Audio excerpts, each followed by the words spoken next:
And now, episode 13. The Reunion is the name of the chapter, and it is chapter 9.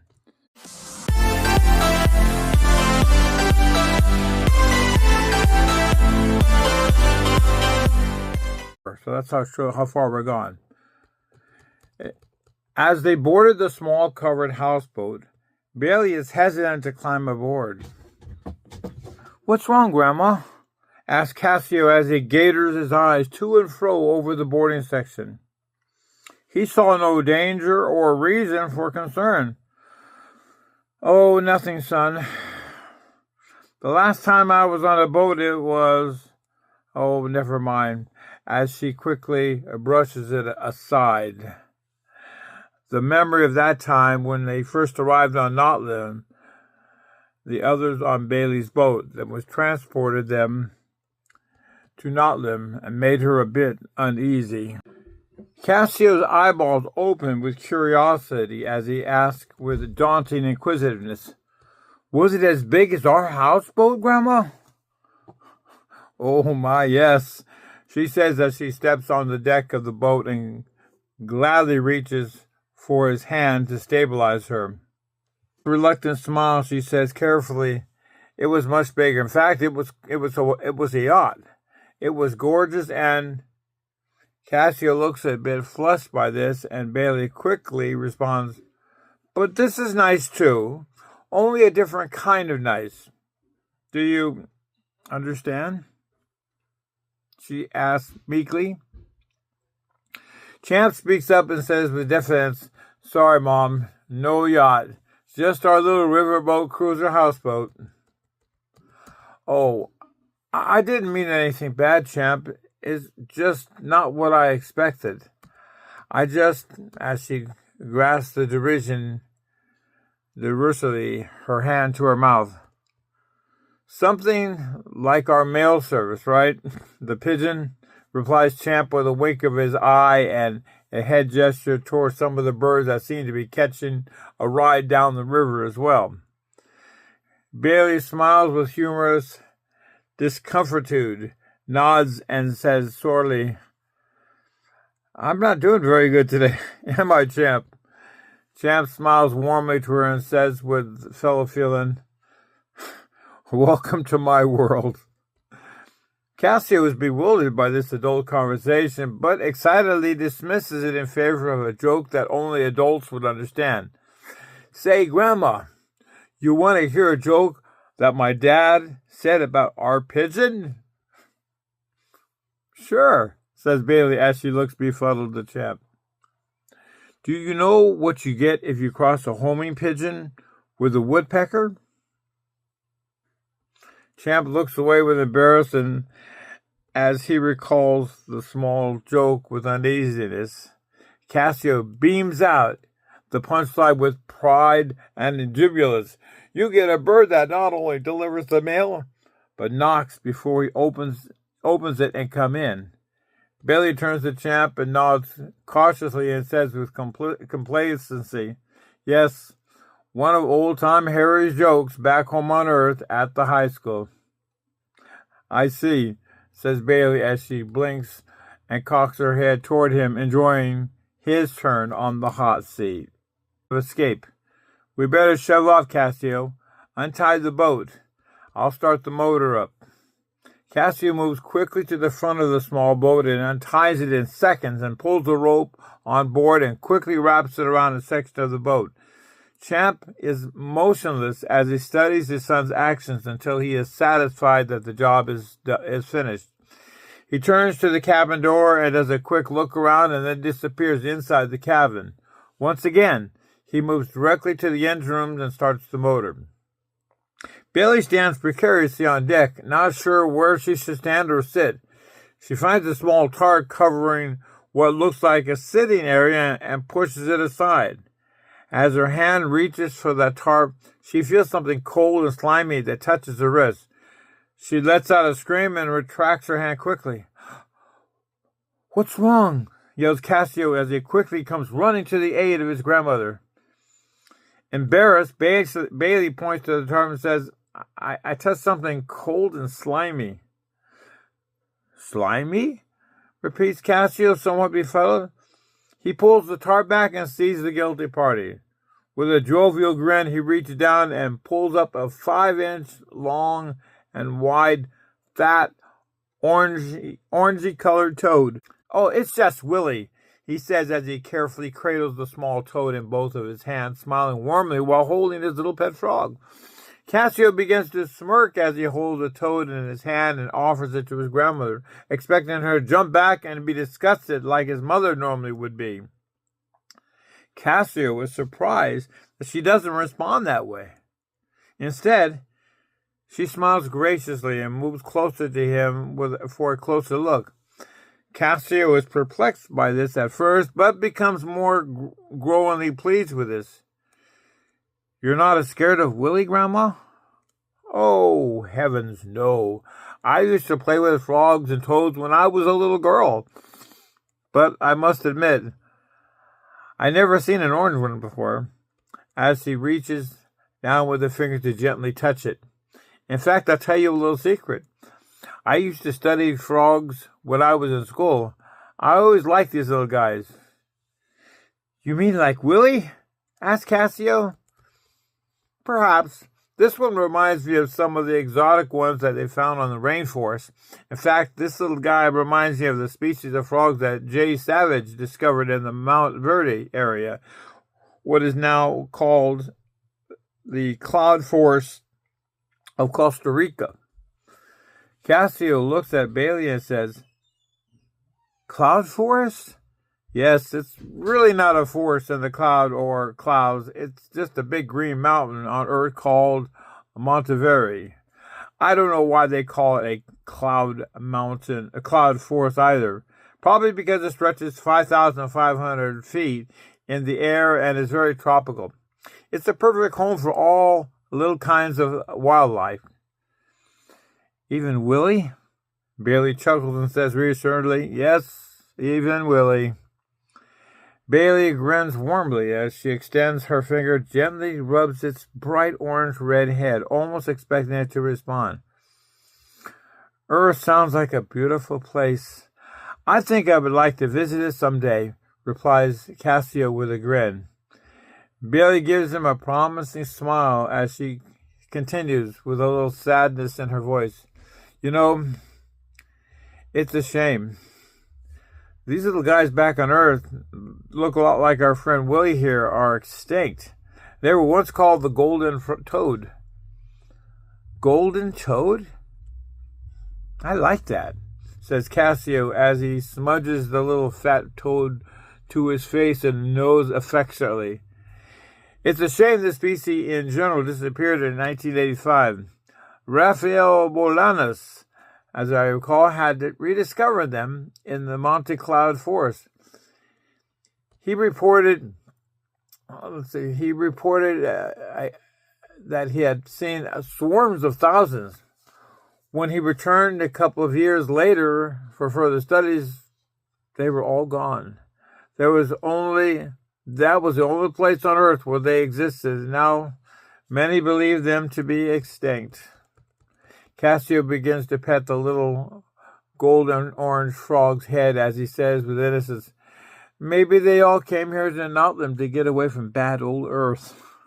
Bailey smiles and says, "Maybe so, but don't blame the Earth."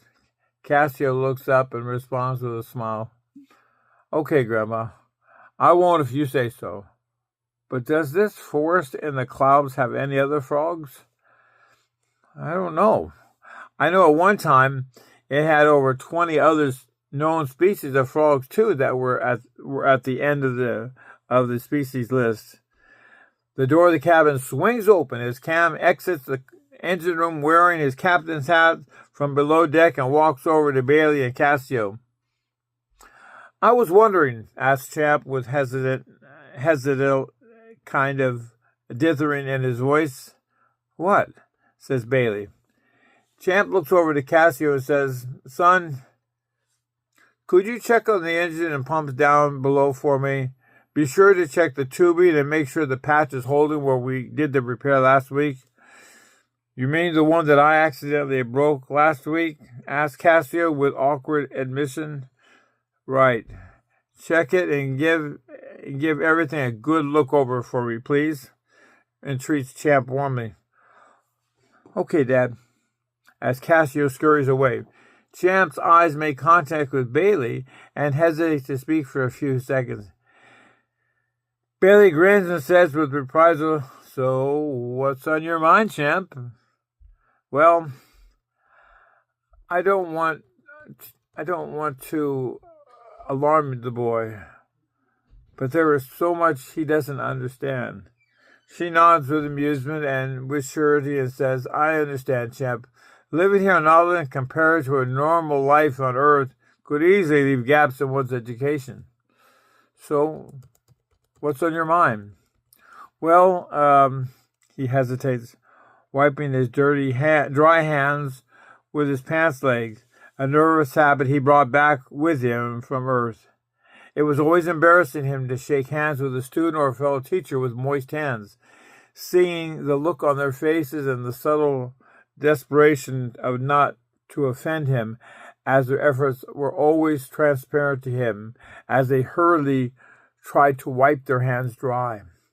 Champ hated his condition of sweaty hands, and it always tended to undermine his self-confidence.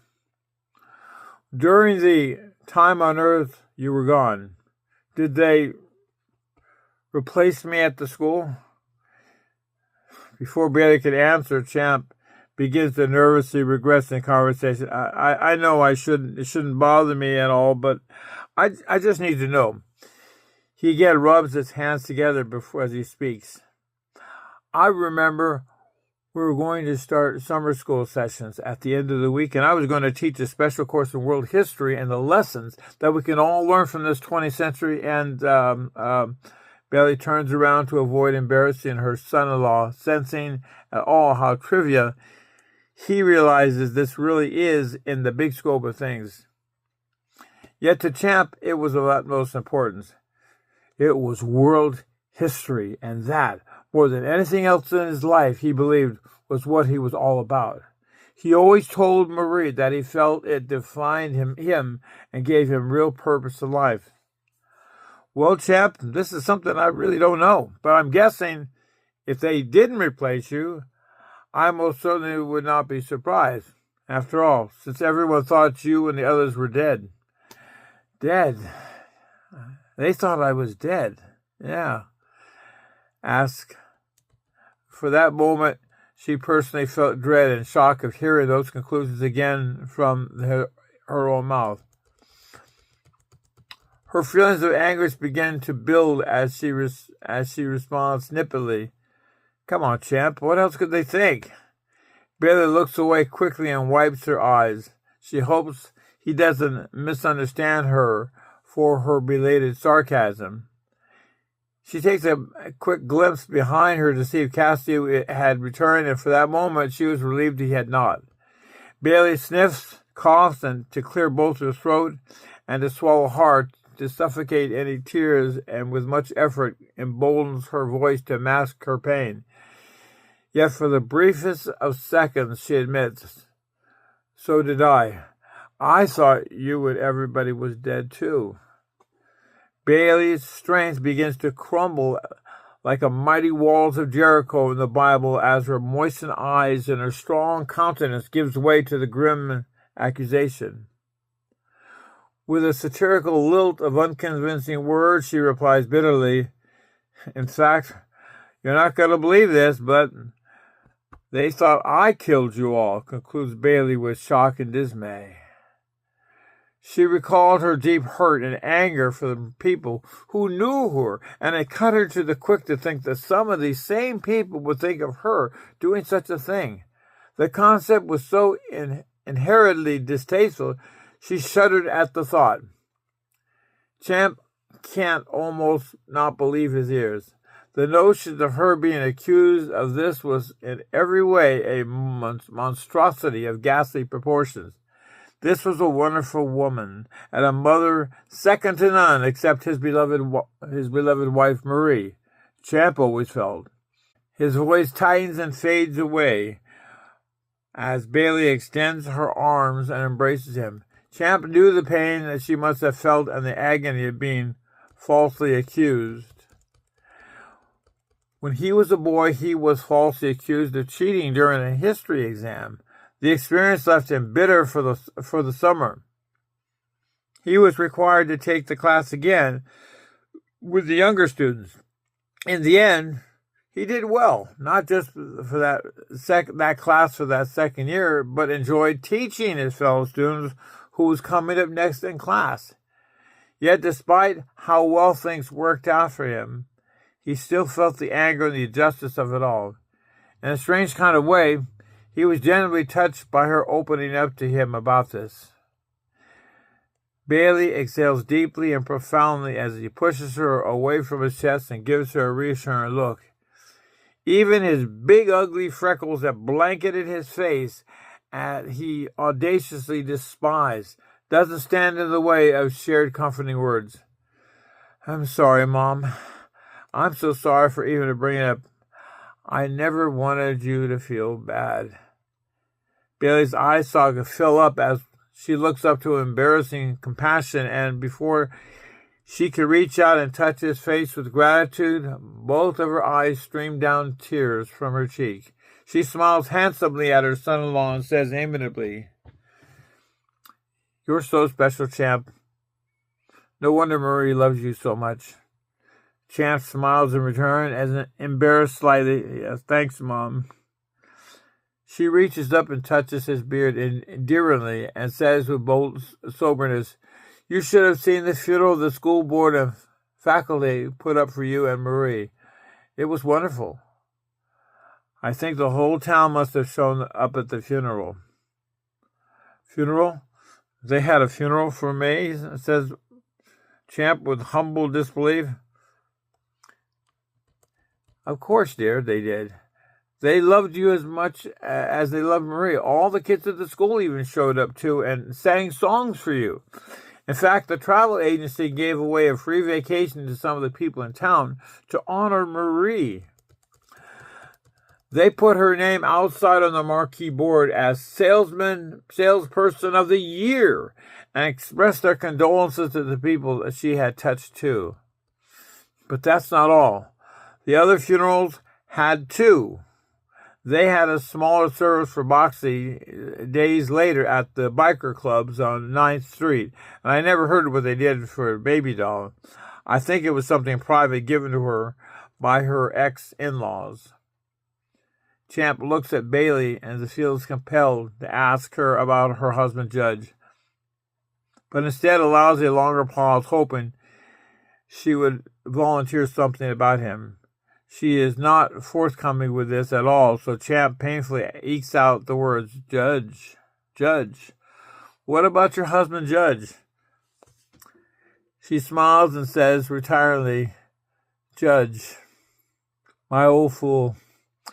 The police department went out of their way as well. Gave him a wonderful service with all the dignitaries that they would do well for someone like him. They said his memory would live on. Bailey stops talking for a second and says with amusement, Everybody at the funeral at a certain time during the service was handed out little boxes for everything to once open. Once they opened their own little box, they were instructed by the speaker to open it. Bailey chuckled briefly as a long smile came across her face and her eyes sparkled with feeling. She looked up at her with curiosity at her son-in-law and says, You'll never guess what was in the small box. It was a Band-Aid. The speaker had everyone put that Band-Aid on their nose as a tribute to Officer Judge Wilder. He seems to have achieved quite a reputation for all the injuries that he sustained on the force.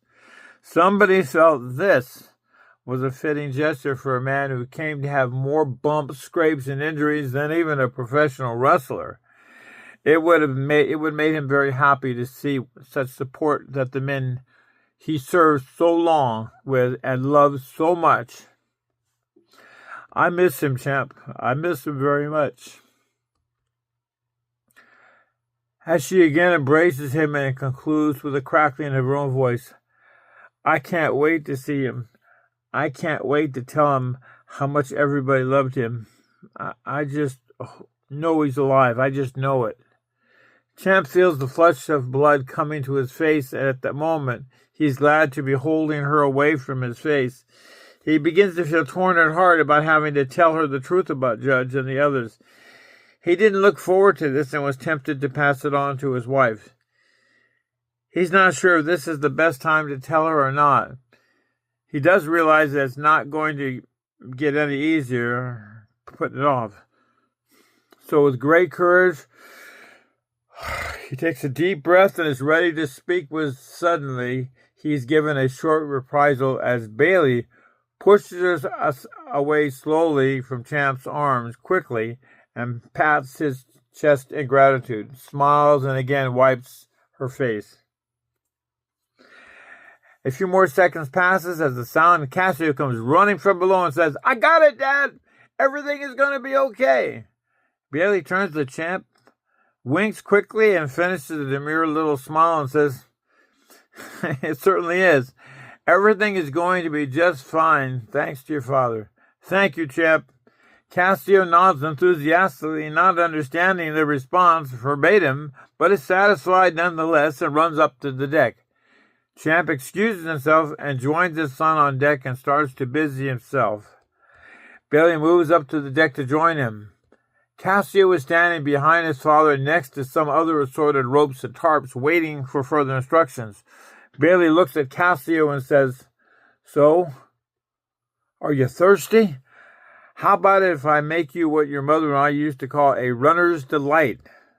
Runner's delight? Repeats Cassio with uncertainty. Yes, you stay here with your father, and I'll make one, both of you, and bring it to you.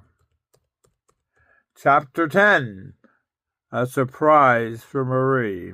This concludes episode 13. Chapter 10, A Surprise for Marie.